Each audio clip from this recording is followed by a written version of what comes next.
Dilim-dilim dito guys. Napakadilim nito. Ako lang mag-isa.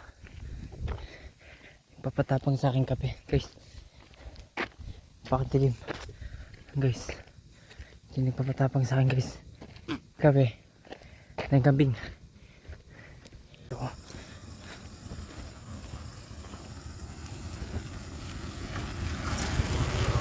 Meron ako pupuntahan. Parang ang dumi ng camera ko.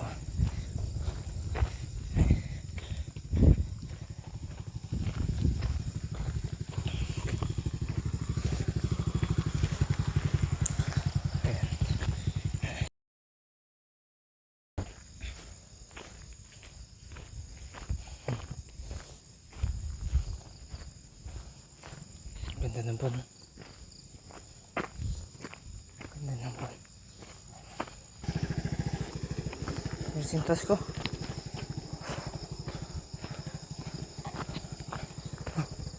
Tayo galing. Pagod dito. Para sa grades. Magbablog tayo ng ganito. Ay. Ang dilim dito. Kita ko dito pagka mag-isa ka lang. Sabi, ito daw mga ilaw na yan. May ilaw dyan eh. Yun. Sa dinaanan kanina. Ano daw? Nagpapatay-patay daw yun. Tuwing ganitong oras. Anong oras na ba? Oo, ganitong oras alas 6.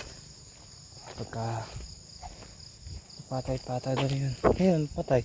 Ay, bukas. Bukas pala. May na lang. Papatay-patay daw yun. Ayun, sabi. Pero, kung ako naman dumadaan dito, wala naman. Pero,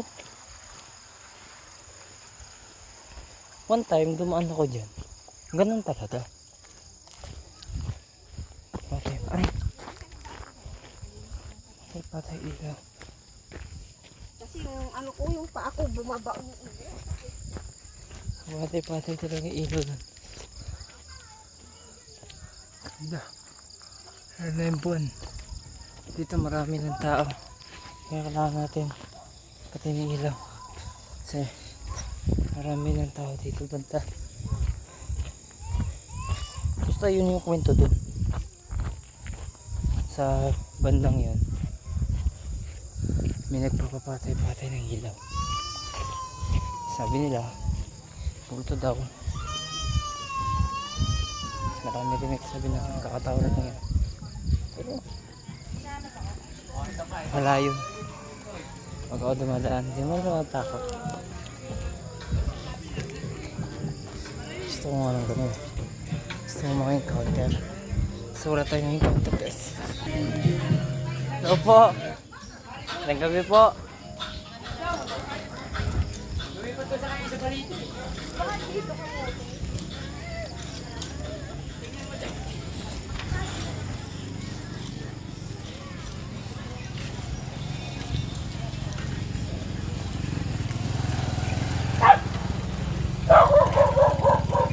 malapit na tayo.